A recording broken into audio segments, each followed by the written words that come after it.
episode 2 of Guys Being Guys, filming here in southwest London, in sunny southwest London. I'm Gareth. I'm Ollie. Today we're going to be covering off sports section, which will cover off some really interesting stuff around some of the Super Rugby, so Super Rugby Final today, and the first test at Edgbaston. So, on with the show. Yeah, indeed. Welcome to the sports and general chat section of this episode. So 2 things we wanted to really cover off today was the Super Rugby Final, which this morning was Crusaders versus the Lions, and then that cracking test match at Edgbaston against England and India. So obviously over to Ollie in terms of the Super Rugby knowledge. So how was the final this morning? It was good. It was a really good game. It was really entertaining. It was exactly as how pretty much everyone expected it to be. That the Lions tried very hard, definitely had enough sort of about them to score some points, but were at no point really a threat to the Crusaders. They're just unstoppable at the moment. They're just unstoppable. So I don't watch as much Super Rugby as Ollie does, but Lions looked like they started pretty well this morning. They were on the front foot quite a lot. First 20-25 minutes, they're really pushing. So, you know, how do the Crusaders use that, and you know, what's their defence like, and comparably to that? You focused on the right thing there. It's their defence that they can score points almost from anywhere. They're really slick in the counter-attack. Their structured attack is very efficient and very effective. But in defence, it is not just good at stopping people from scoring. It is genuinely a weapon that they seem to use. I mean, that epitomises New Zealand rugby in a way, doesn't it? In terms of so, I suppose I've got a question for you with your excellent rugby knowledge. And how do you stop this New Zealand train of domestic or semi-domestic Super Rugby dominance? The reasons why New Zealand at domestic level, at club level and at international level are so successful is because of a number of key threads that all come together to make a really effective outfit. Yeah. You know, you can look at it from a competition point of view. There are no other real sports competing against rugby. You know, nearby in Australia, you've got Rugby League, you've got AFL, which are direct competitors and are bigger, arguably.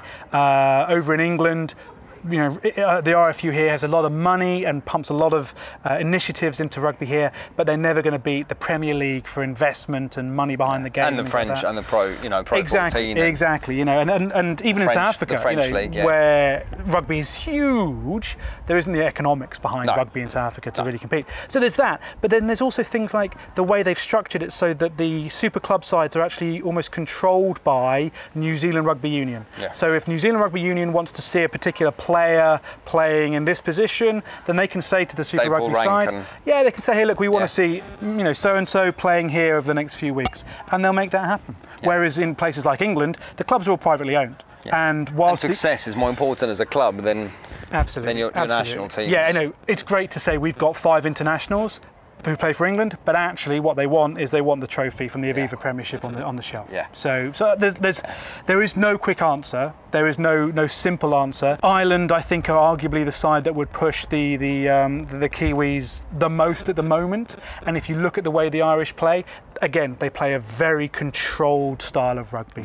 It's not outlandish attacking skills. It's not incredible counter-attacks from deep. They play a grinding style where they are controlled. They don't make mistakes and they grind you down.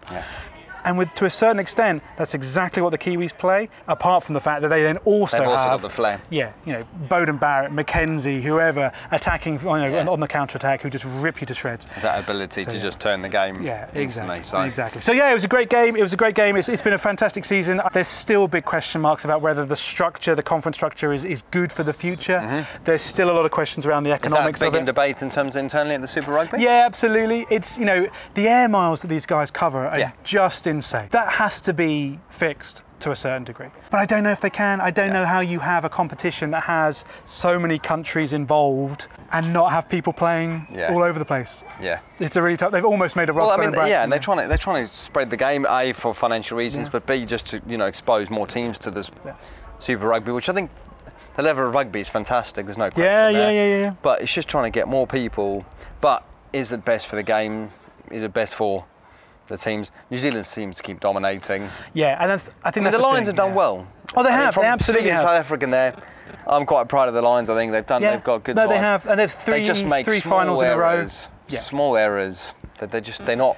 You can see there's a tiny gulf there. And the thing is, like, you know, Big gulf. you're exactly right. They've made a few errors last week against the Waratahs from Sydney. They made a few errors as well, but the Waratahs aren't as good as the Crusaders, so don't punish them as madly. Exactly. You come up against a side like the Crusaders, or arguably other New Zealand sides like the Hurricanes, they would just crucify for you. Yeah. But I don't think, we'll wrap up on this point, but I don't think SANZAAR as an organisation can continue in this way. I think this is the only style of competition almost that SANZAAR can make work. Yeah. Therefore, the question starts going, actually, are places like Australia and New Zealand better off breaking off and doing a Trans-Tasman competition? And so it's just Aussies and Kiwis. That's not good for South African rugby, though. It's not good for South African rugby, and I apologise profusely for that. But if you're looking from their perspective. You've already seen the Cheetahs and the Kings from South Africa leave Super Rugby and now join the Pro 14. Yeah, which I think worked quite well. I think it's worked very well. And there's even, there was I can't remember who it was, a well-respected South African player came out this year and even started talking about teams joining the Heineken Cup and even the Six Nations. Yeah. Can you imagine the Six Nations with South Africa, England, France, Scotland? Well, I'd be happy. I'd be happy. Unbelievable. So Would there be a place for Italy? Definitely not. Not in that context. I mean, Seven Nations is basically half a World Cup. Thank you very much for the insight. No, not at all. But on the topic of sport, we're going to say one other area we want to focus on this week was the first Test match between England and India. What a Test match that was. So tell us the story. So, obviously, a seesaw battle, this Test match, which I think is a great advert for Test cricket. I think recently, the last couple of years, Test cricket's been so much around, you get ahead, it's so hard to catch. Yeah. You basically, if you bat well or bowl very well early on, that first innings basically defines the Test match at the moment. You know, if you bowl a team out for 150, you will win the Test match. Yeah. If you get 500, you will win the Test match. Why is that? Because that's a really interesting point. I think it's a great. I think a couple of reasons for that. I think one reason it's become really more than ever is people have lost the ability to bat long. Okay. I think. Is it too lazy of me to say that's T20 and one-day international fault? It's not too lazy. I think that's what it is. I think there's just people don't want to see that cricket anymore. You know, unless you're a genuine purist, which some of us are.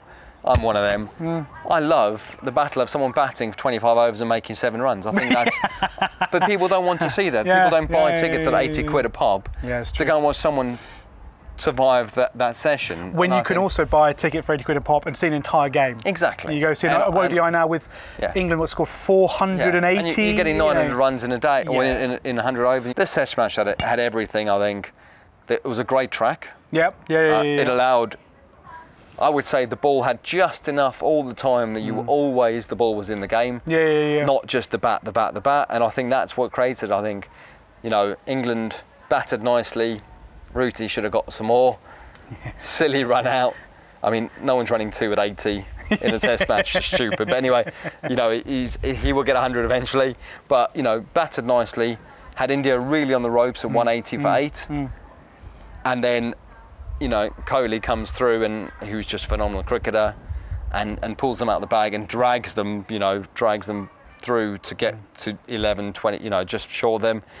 England batted terribly. A youngster comes in, and I think it's quite interesting watching. The Curran. Another Curran. Yeah, the Curran comes through, and just the exciting thing with him was he didn't have that scars of the fear of failure. Yeah, that's interesting. That's interesting. Batted nicely, gave it his all, really gutsy knock, got England probably 50, 60 more runs than India would have thought they should get, and then they bowled beautifully. I mean, Jimmy Anderson's bowled beautifully.